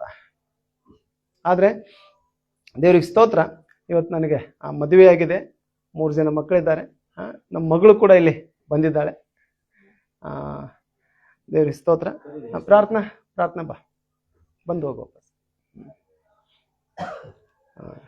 ಈಕೆ ನಮ್ಮ 2ನೇ ಮಗಳು ಪ್ರಾರ್ಥನಾ ಅಂತೇಳಿ. ಹೋಗಮ್ಮ. ಇನ್ನೂ 2 ಮಕ್ಕಳಿದ್ದಾರೆ, ಏಂಜಲ್ ಮತ್ತು ಪಾಲ್ ಎಂಬುದಾಗಿ. ನಮ್ಮ ಧರ್ಮಪತ್ನಿ ಕೂಡ ಮನೆಯಲ್ಲಿದ್ದಾರೆ, ನನ್ನ ಜೊತೆ ಸೇವೆ ಮಾಡ್ತಾ ಇದ್ದಾರೆ. ಸರಿ, ಅವಾಗ ನಮ್ಮ ತಂದೆ ತಾಯಿದು ಒಂದು ನಂಬಿಕೆ ಏನಂದ್ರೆ, ಧರ್ಮದ ಈ ಗ್ರಂಥಗಳನ್ನ ಓದೋದಾದ್ರೆ ಅವರಿಗೆ ಈ ಗ್ರಂಥದ ಬಗ್ಗೆ ಏನು ಗೊತ್ತಿಲ್ಲ. ಅವರು ಶಿಕ್ಷಣ ಪಡೆದವರು ಕೂಡ ಅಲ್ಲ. ನಮಗೇನೋ ಕಷ್ಟಪಟ್ಟು ಶಿಕ್ಷಣ ಮಾಡಿಸಿದ್ದಾರೆ. ನನಗೂ ನಮ್ಮ ತಮ್ಮ, ಅಕ್ಕ, ತಂಗಿ, ನಾವು 4 ಜನ ಇದ್ದೇವೆ ನಮ್ಮ ಮನೆಯಲ್ಲೇ. ನಮ್ಮ ತಂದೆ ತಾಯಿಗೆ ಎಲ್ಲರನ್ನು ಕೂಡ ಓದಿಸಿದ್ದಾರೆ. ಓಕೆ, ಅವಾಗ ಆ ರೀತಿಯಾಗಿ ಹೇಳೋದಕ್ಕೆ ಶುರು ಮಾಡಿದ್ರು. ಅದಾದ್ಮೇಲೆ ಏನಾಯ್ತಂದ್ರೆ, ನಾನು ಬೈಬಲ್ ಕಾಲೇಜ್ ಮುಗಿಸಾದ್ಮೇಲೆ ನನಗೆ ಹಿಂಸೆ, ಮನೆಯಲ್ಲೇನೆ ತಂದೆ ತಾಯಿಯಿಂದ ಹಿಂಸೆ ಶುರು ಆಯ್ತು. ಅವ್ರ ಯೋಚನೆ ಮಾಡೋದು ಕರೆಕ್ಟ್ ಇದೆ, ಮಕ್ಕಳು ಒಳ್ಳೆಯವ್ರು ಆಗ್ಬೇಕಂತ ಎಲ್ಲರೂ ಯೋಚನೆ ಮಾಡೋದು. ನಾವು ಯಾವ ರೀತಿ ಯೋಚನೆ ಮಾಡ್ತಾರೆ ಹಂಗೆ ಯೋಚನೆ ಮಾಡಿದ್ರು. ಆದ್ರೆ ಅವ್ರಿಗೆ ಇದ್ರ ಬಗ್ಗೆ ತಿಳುವಳಿಕೆ ಇಲ್ಲ. ಅದಾದ್ಮೇಲೆ ನಾನು ಏನ್ ಮಾಡಿದೆ ಅಂದ್ರೆ, ದೇವ್ರಿಗೆ ಹೇಳಿದೆ, ಸ್ವಾಮಿ, ನೀ ನನ್ನನ್ನು ಸೇವೆಗೆ ಕರೆದಿದ್ದೇನೆ ಅಂತ ಮಾತನಾಡಿದ್ಯಪ್ಪ. ನನ್ನ ಜೊತೆ ದೇವರಾತ್ಮ ಮಾತಾಡಿದ್ರು, ಸೇವೆ ಕರೆದಿದ್ದೇನೆ ಅಂತ. ಅದಕ್ಕೋಸ್ಕರನೇ ನಾನು ಕಾಲೇಜ್ ಓದೋದ್ ಬಿಟ್ಟು ಬೈಬಲ್ ಕಾಲೇಜ್ಗೆ ಹೋಗಿದ್ದೆ. ತಿರ್ಗಾ ಬಂದಾದ್ಮೇಲೆ ನಾನು ದೇವರಿಗೆ ಪ್ರಾರ್ಥನೆ ಮಾಡಿದೆ. ಏನಂದ್ರೆ, ಸ್ವಾಮಿ, ನೀನ್ ನನ್ನ ಜೊತೆ ಮಾತಾಡಿ ಯಾವ ಊರಿಗೆ ನಾನು ಸೇವೆಗಾಗಿ ಹೋಗ್ಬೇಕು, ಯಾವ ಹಳ್ಳಿಗೆ ಹೋಗ್ಬೇಕು ಅಥವಾ ಪಟ್ಟಣಕ್ಕೆ ಹೋಗ್ಬೇಕಂತೇಳಿ ಒಂದು ನಿರ್ದಿಷ್ಟವಾಗಿ ನನಗೆ ನೀನು ಮಾತನಾಡೋದಾದ್ರೆ ನಾನು ಹೋಗ್ತೇನೆ. ಇಲ್ಲದೆ ಹೋದ್ರೆ ನಾನು ಬೈಬಲ್ ಕಾಲೇಜ್ ಮುಗಿಸಿ ಬರುವಷ್ಟರಲ್ಲಿ ನಮ್ಮೂರಲ್ಲಿ ಒಂದು ಚರ್ಚ್ ಆಗಿತ್ತು. ದೇವ್ರಿಗೆ ಸ್ತೋತ್ರ. ನಾನು ಇಲ್ಲೇ ನಮ್ಮ ಪಾಸ್ಟರ್ ಜೊತೆಯಲ್ಲಿದ್ದು ನಾನು ಸೇವೆ ಮಾಡ್ತೇನೆ, ಅವ್ರಿಗೆ ಸಹಾಯ ಮಾಡ್ತೇನೆ, ನಾನು ಕೆಲಸ ಮಾಡ್ತೇನೆ ಅಂತ ನಾನು ನಿರ್ಧಾರ ಮಾಡಿದ್ದೇನೆ. ಅದಾದ್ಮೇಲೆ ನಾನು 40 ದಿನಗಳ ಕಾಲ ಉಪವಾಸ ಪ್ರಾರ್ಥನೆಯನ್ನು ನಾನು ಆರಂಭಿಸಿದೆ. ಒಂದು ಸಭೆಗೆ ಹೋಗಿ, ಬೇರೆ ಚರ್ಚ್ಗೆ ಹೋಗಿ. ನಮ್ಮೂರಲ್ಲಿ ನನಗೆ ಅನುಕೂಲ ಇರಲಿಲ್ಲ, ಯಾಕಂದ್ರೆ ಮನೆಯಲ್ಲಿದ್ದು ನಾನು ಈಗ ಬೈಬಲ್ ಓದೋದಕ್ಕೆ ಭಾಳ ಹೊತ್ತು ಮೊಣಕಾಲಾಕಿ ಪ್ರಾರ್ಥನೆ ಮಾಡಿದ್ರೇ ಡಿಸ್ಟರ್ಬ್ ಮಾಡ್ತಾರೆ. ಮತ್ತೆ ನಾನು 40 ದಿವಸ ಉಪವಾಸ ಪ್ರಾರ್ಥನೆ ಮಾಡೋದಕ್ಕೆ ನಮ್ಮ ಮನೆಯಲ್ಲೇ ಅಥವಾ ನಮ್ಮ ಚರ್ಚಲ್ಲೇ ಮಾಡಕ್ ಶುರು ಮಾಡಿಬಿಟ್ರೆ ಇನ್ನೂ ಬಹಳ ಸಮಸ್ಯೆ ಮಾಡ್ತಾರಂತೆ ನನಗೆ ಭಯ ಬಂತು. ಅದಕ್ಕೆ ನಾನು ಬೇರೆ ಒಂದು ಸಭೆಗೆ ಹೋಗಿ ಆ ಪಾಸ್ಟರ್ ಸಹಾಯ ತಗೊಂಡು, ನಮ್ಮ ಮನೆಯವರು ಅಲ್ಲಿಗೆ ಬರಬಾರ್ದು, ಅಷ್ಟು ದೂರ ನಾನು ಹೋಗಿ 40 ದಿವಸ ಉಪವಾಸ ಮಾಡಬೇಕು, ಪಾಸ್ಟರ್ ನನಗೆ ಸಹಾಯ ಮಾಡ್ರಿ ಅಂತ ರಿಕ್ವೆಸ್ಟ್ ಮಾಡಿದಾಗ ಅವ್ರು ಓಕೆ ಅಂತ ಒಪ್ಕೊಂಡ್ರು. ನಾನು ಟೀ ಕಾಫಿ ಕುಡಿತಾ, ನೀರು ಕುಡಿತಾ 40 ದಿವಸ ನಾನು ಉಪವಾಸ ಪ್ರೇಯರ್ ಮಾಡಿದ್ದಾರೆ. 21ನೇ ದಿನ ನನಗೊಂದು ರೂಮ್ ಕೊಟ್ಟರು ಅವ್ರು, ಪಾಸ್ಟರ್, ನೀನು ಉಪವಾಸ ಮಾಡ್ತಾ ಇದ್ದೀರಿ, ನೀವು ಒಂದು ರೂಮ್ ತಗೊಳ್ರಿ, ಪ್ರೇಯರ್ ಮಾಡ್ರಿ ಅಂತೇಳಿ. ಒಂದು ರೂಮಲ್ಲಿ ನಾನಿದ್ದು ಪ್ರೇಯರ್ ಮಾಡುವಾಗ 21ನೇ ದಿನ ನಾನಿರುವಂಥ ರೂಮಲ್ಲಿ ಒಂದು ಮೋಡ ಯಾವ ರೀತಿಯಾಗಿ ನಾವು ಕೆಲವೊಂದು ಟೂರಿಸ್ಟ್ ಪ್ಲೇಸ್ಗಳಲ್ಲಿ ಹೋದಾಗ ಮೋಡ ಕೆಳಗಿಳಿದು ಬರ್ತಾ ಇರ್ತದ, ನಾವು ಕೈಯಿಂದ ಈ ರೀತಿ ಹಿಂಗೆ ಆಡಿಸ್ಬೋದಲ್ಲ, ಆ ರೀತಿಯಾಗಿ ಮೋಡ ರೂಮ್ ಒಳಗಡೆ ಬಂತು. ಅದು ಬೇಸಿಗೆ ಕಾಲ, ಅವೇದೇನು ಮಳೆಗಾಲ ಏನೂ ಅಲ್ಲ. ನಾನು ಉಪವಾಸ ಮಾಡಿದ್ದು ಏಪ್ರಿಲ್ ಮೇ ತಿಂಗಳಲ್ಲಿ ಉಪವಾಸ ಮಾಡಿದರೆ, ಆ ಮೋಡ ರೂಮ್ ಒಳಗಡೆ ಬಂದು ಪೂರ್ತಿ ಎಲ್ಲ ತುಂಬ್ಕೊಂಡ್ಬಿಟ್ಟಿತ್ತು. ನಾನು ಒಬ್ಬನೇ ಇದ್ದೇನೆ. ಅವಾಗ ನಾನು ನೋಡ್ತಾ ಇದ್ದೀನಿ, ಏನಿದು ಈ ರೀತಿಯಾಗಿ ಆಗ್ತಾ ಇದೆ, ಇದು ಬೇಸಿಗೆ ಟೈಮು ಮಳೆಗಾಲನೂ ಅಲ್ಲ, ಆದರೆ ಮೋಡ ಒಳಗಡೆ ಬರ್ತಾ ಇದೆ. ಆ ರೂಮ್ ಬಾಗ್ಲೂ ಹಾಕಿದೆ, ಒಳಗಡೆ ತುಂಬ್ಕೊಳ್ತಾ ಇದೆ. ಅದ್ರೊಳಗಡೆ ಒಂದು ಶಬ್ದ ಬರ್ತಾ ಇದೆ, ದೇವರಾತ್ಮನ ಒಂದು ಸ್ವರ ನನಗೆ ಕೇಳಿಸ್ತಾ ಇದೆ, ಪರಿಶುದ್ಧಾತ್ಮನ ಸ್ವರ. ಏನಂದ್ರೆ, ನೀನು ಮುದೋಳ್ ಅನ್ನುವಂಥ ಪಟ್ಟಣಕ್ಕೆ ನೀನು ಸೇವೆಗಾಗಿ ಹೋಗ್ಬೇಕು, ಅಲ್ಲೇ ನಾನು ನಿನ್ನನ್ನು ಕರೆದಿರೋದು ಅಂತೇಳಿ ದೇವರಾತ್ಮನ ಸ್ವರ ಕೇಳಿಸ್ಕೊಂಡೆ. ನಾನು ಆ ಒಂದು ಸ್ವರ ಏನು ಕೇಳಿತೋ, ನಾನು ಆ ಮೋಡ ಎಲ್ಲ ಮತ್ತೆ ತಿರ್ಗಾ ಹೋಗಿಬಿಟ್ಟಿತು. ಅದರೊಳಗಿಂದ ಶಬ್ದ ಬಂತು. ನಾನು ಅದನ್ನು ಡೈರಿನಲ್ಲಿ ಬರೆದಿಟ್ಕೊಂಡೆ. ಒಂದು ಡೈರಿ ತೊಗೊಂಡಿದ್ದೆ, ನಾನು ಏನು ದೇವರಾತ್ಮ ಮಾತಾಡ್ತಾರೆ ಅದನ್ನು ಬರೆಯೋಣ ಅಂತೇಳಿ. ಅದಾದಮೇಲೆ ನಾನು 40 ದಿವಸದ ಉಪವಾಸ ಪ್ರಾರ್ಥನೆ ಮುಗಿಸಿದಾದ್ಮೇಲೆ ನಾನು ಸೇವೆಗಾಗಿ ಹೋಗ್ಬೇಕಲ್ಲ, ಈಗ ಅಲ್ಲಿ ಹೋಗಿ ಯಾರನ್ನ ನಾನು ಭೇಟಿ ಆಗಬೇಕು ಏನು ಗೊತ್ತಿಲ್ಲ. ನಾನು 2006 ನಾನು ಉಪವಾಸ ಮಾಡಿದಂಥ ಸಭೆಯಲ್ಲೇ ಪಾಸ್ಟರ್ ಜೊತೆಯಲ್ಲಿದ್ದು ಸ್ವಲ್ಪ ದಿವಸ ನಾನು ಸೇವೆ ಮಾಡಿದ್ದಾರೆ. ಯಾಕಂದರೆ ಎಕ್ಸ್ಪೀರಿಯನ್ಸ್ ಇದ್ದಿದ್ದಿಲ್ಲ ನನಗೆ ಅಷ್ಟೊಂದು. ಅವ್ರ ಜೊತೆಯಲ್ಲೇ ಇದ್ಕೊಂಡು ನಾನು ಸೇವೆ ಮಾಡಿದೆ. 2006 ಜೂನ್ 2ನೇ ಭಾನುವಾರ ನಾನು ಮುದೋಳಿಗೆ ಹೋಗೋದಕ್ಕೆ ನಿರ್ಧಾರ ಮಾಡಿದೆ. ಅದುವರೆಗೆ ದೇವರಾತ್ಮನ ನಾನು ಒತ್ತಾಯಿಸ್ತಾ ಇದ್ರು, ಯಾಕಂದರೆ 2004ರಲ್ಲೇ ದೇವರಾತ್ಮ ಮಾತಾಡಿಬಿಟ್ಟಿದ್ರಲ್ಲ ಹೋಗು ಅಂತೇಳಿ. ನಾನು 2 ವರ್ಷ ವೇಟ್ ಮಾಡಿದೆ, ಹೋಗ್ಲಿಕ್ಕೆ ಆಗಲಿಲ್ಲ. ಮನೆಯಲ್ಲಿ ಏನೇನೋ ಅಲ್ಲೋಲ ಕೊಲ್ಲೋಲ ಆಯಿತು, ಮನೆಯಲ್ಲಿ ಜಗಳ ಆಗೋದಕ್ಕೆ ಶುರು ಆಯಿತು. ನಮ್ಮ ಅಪ್ಪ ಮನೆಗೆ ಹೋದ್ರೆ ನನ್ನನ್ನು ಒಂಥರ ನೋಡ್ತಾ ಇದ್ರು, ಅಮ್ಮ ಒಂಥರ ನೋಡ್ತಾ ಇದ್ರು. ಭಯಂಕರ ನಾನು ಅಂದರೆ ಗಲಿಬಿಲಿಗೆ ಸಿಕ್ಕಾಕೊಂಡೆ ರೀ. ಹೆಂಗಂದ್ರೆ, ದೇವರ ಸ್ವರ ಕೇಳಿಸ್ಕೊಂಡಾದ್ಮೇಲೆ ನಾನು 2 ವರ್ಷ ಹೋಗ್ಲಿಲ್ಲಲ್ಲ, ಅದಕ್ಕೋಸ್ಕರ ಸ್ವಲ್ಪ ಗಲಿಬಿಲಿಗೆ ಸಿಕ್ಕಾಕೊಂಡೆ. ಯಾಕಂದ್ರೆ ಆ ದೇವರಾತ್ಮನ ಕೆಲಸನೇ, ನಾನು ಅಲ್ಲಿ ಏನಾದ್ರೂ ಮಾಡಿ ಹೋಗ್ಬೇಕು. ಅದಾದ್ಮೇಲೆ ನಾನು 2006 ಜೂನ್ 2ನೇ ವಾರ ಅಲ್ಲೇನು ಹೋದೆ, ಮುದೋಳಲ್ಲಿರುವಂಥ ಬಸ್ ಸ್ಟ್ಯಾಂಡಲ್ಲಿ ಕೂತ್ಕೊಂಡು ನಾನು ಪ್ರಾರ್ಥನೆ ಮಾಡಿದ್ದೇನೆ. ಯಾಕಂದರೆ ಸೇವೆಗಂತೇಳಿ ನಾನು ಅಲ್ಲಿ ಹೋದಾಗ ವಿಶ್ವಾಸಿಗಳು ಅಥವಾ ಪಾಸ್ಟರ್ಗಳು ಯಾರೂ ಇಲ್ಲವೇ ಇಲ್ಲ. ಬಸ್ ಸ್ಟಾಪಲ್ಲಿ ಕೂತ್ಕೊಂಡು ನಾನು ಫಸ್ಟ್ ಸಂಡೇ 1 ತಾಸು ನಾನು ಪ್ರಾರ್ಥನೆ ಮಾಡಿದೆ. 1 ತಾಸು 1.5 ತಾಸು ಪ್ರಾರ್ಥನೆ ಮಾಡಿ ನಾನು ತಿರ್ಗಾ ಮತ್ತೆ ವಾಪಸ್ ಬಸ್ ಹತ್ತಿ ಊರಿಗೆ ಬಂದ್ಬಿಟ್ಟೆ, ನಮ್ಮ ಮನೆಗೆ. ಬಂದಾದ್ಮೇಲೆ ದೇವ್ರಿಗೆ ನಾನು ಕೇಳ್ಕೊಂಡೆ, ಸ್ವಾಮಿ ಯೇಸುವೆ, ಈಗ ನನಗೆ ಮುದೋಳಕ್ಕೆ ನಾನು ಹೋಗೋದಕ್ಕೆ ಸ್ಟಾರ್ಟ್ ಮಾಡಿದ್ದೇನೆ, ನನಗೆ ಯಾರು ಜನ ಪರಿಚಯ ಇಲ್ಲ, ಅಲ್ಲಿ ವಿಶ್ವಾಸಿಗಳು ಇದ್ದಾರೋ ಇಲ್ಲೋ ಅದು ಗೊತ್ತಿಲ್ಲ, ಅಥವಾ ಬೇರೆ ಯಾರಾದರೂ ಸೇವಕರಿದ್ದಾರೋ ಅದು ಗೊತ್ತಿಲ್ಲ. ನೀನು ನನಗೆ ಇವತ್ತು ಮಾರ್ಗದರ್ಶನ ಮಾಡಬೇಕು, ಅಲ್ಲಿ ಹೋಗೋದಕ್ಕಾಗಿ ನನಗೆ ಸಹಾಯ ಮಾಡ್ಬೇಕಂತ ಕೇಳ್ಕೊಂಡೆ. ಅದಾದಮೇಲೆ ಒಂದಿನ ನಾನು ಬಸ್ಸಲ್ಲಿ ಯಾವುದೋ ಒಂದು ಊರಿಗೆ ಹೋಗುವಾಗ ಮುದೋಳದವರೇ ಒಬ್ಬರು ವಿಶ್ವಾಸಿನೇ ನನ್ನ ಪಕ್ಕದಲ್ಲಿ ಕೂತ್ಕೊಂಡಿದ್ರು. ನಾನು ಇರುವಂಥ ಸೀಟಲ್ಲಿ ಅವರು ಕೂತ್ಕೊಂಡಿದ್ದಾರೆ. ನಾನು ಬಸ್ಸಲ್ಲಿ ಹೋಗುವಾಗಲೂ ಸುಮ್ಮನೆ ಹೋಗೋದಿಲ್ಲ ರೀ, ಏನಾದರೂ ಒಂದು ಪ್ರೇಯರ್ ಮಾಡ್ತಾ ಇರ್ತೇನೆ. ನಾನೇನಂದರೆ, ನನಗೊಂದು ಅಭ್ಯಾಸ, ರಕ್ಷಣೆ ಹೊಂದಿದಾದ್ಮೇಲೆ ಬೈಬಲ್ ಕಾಲೇಜ್ ಮುಗಿದಾದ್ಮೇಲೆ ಒಂದು ಯಾವಾಗಲೂ ಹತ್ರ ಒಂದು ಡೈರಿ ಇಟ್ಕೊಂಡಿರ್ತೀನಿ. ಇವಾಗ ನಾನು ಮೊಬೈಲಲ್ಲಿ ಕೂಡ ಪ್ರೇಯರ್ ರಿಕ್ವೆಸ್ಟ್ನ ಟೈಪ್ ಮಾಡ್ಕೊಂಡಿರ್ತೇನೆ. ಈಗ ನಮ್ಮ ಸಭೆ ಜನರಿಗೋಸ್ಕರನೋ ಅಥವಾ ಯಾರಿಗೋಸ್ಕರ ಪ್ರೇಯರ್ ಮಾಡ್ಬೇಕಂದ್ರೆ ಅದರಲ್ಲಿ ಟೈಪ್ ಮಾಡಿಕೊಂಡು ಮೊಬೈಲಲ್ಲಿ ಅದನ್ನು ನೋಡಿ ಪ್ರೇಯರ್ ಮಾಡ್ತಾ ಕೂತ್ಕೊಂಡಿರ್ತೇನೆ. ಅವಾಗ ನಾನು ಒಂದು ಡೈರಿನಲ್ಲಿ ಒಂದು ಚಿಕ್ಕ ನೋಟ್ಬುಕ್ಕಲ್ಲಿ, ಒಂದಿಷ್ಟು ಸೈಜ್ ಪಾಕೆಟ್ ನೋಟ್ಬುಕ್ಕಲ್ಲಿ ಪ್ರೇಯರ್ ರಿಕ್ವೆಸ್ಟ್ ಬರ್ಕೊಂಡು ನಾನು ಪ್ರೇಯರ್ ಮಾಡ್ತಾ ಇದ್ದಾರೆ. ಅವಾಗ ಅವರು ನನ್ನನ್ನು ಮಾತಾಡಿಸಿದ್ರು, ನೀವು ಯಾರು ರೀ ಪ್ರೇಯರ್ ಮಾಡ್ತಾ ಇದ್ದೀರಲ್ಲ ಅಂದರು. ನಾನು ಹೇಳಿದೆ, ನಾನು ಪಾಸ್ಟ್ರು, ಅದಕ್ಕೋಸ್ಕರ ಪ್ರೇಯರ್ ಮಾಡ್ತಾ ಇದ್ದೀನಿ ಅಂತ ಹೇಳಿದೆ. ಅವಾಗ ಅವರು, ನಾವು ಚರ್ಚಿಗೆ ಹೋಗ್ತೀವಿ ರೀ ಅಂದರು. ಅವರು ಚರ್ಚಿಗೆ ಹೋಗ್ತೀವಿ, ಯಾವ ಊರು ಅಂತ ಕೇಳಿದೆ. ನಾನು ಮುದೋಳು ಅಂತ ಹೇಳಿದರು. ಅವಾಗ, ಇಲ್ಲ, ನನ್ನನ್ನು ದೇವ್ರ ಸೇವೆಗಾಗಿ ಮುದೋಳಿಗೆ ಕರೆದಿದ್ದಾರೆ, ನಾನು ಮುದೋಳಿಗೆ ಬರ್ತಾ ಇದ್ದೀನಿ ಸೇವೆಗಾಗಿ ಅಂತ ಹೇಳಿದೆ. ಅಲ್ಲಿ ಚರ್ಚ್ ಇದೆ ಅಂತ ಕೇಳಿದೆ.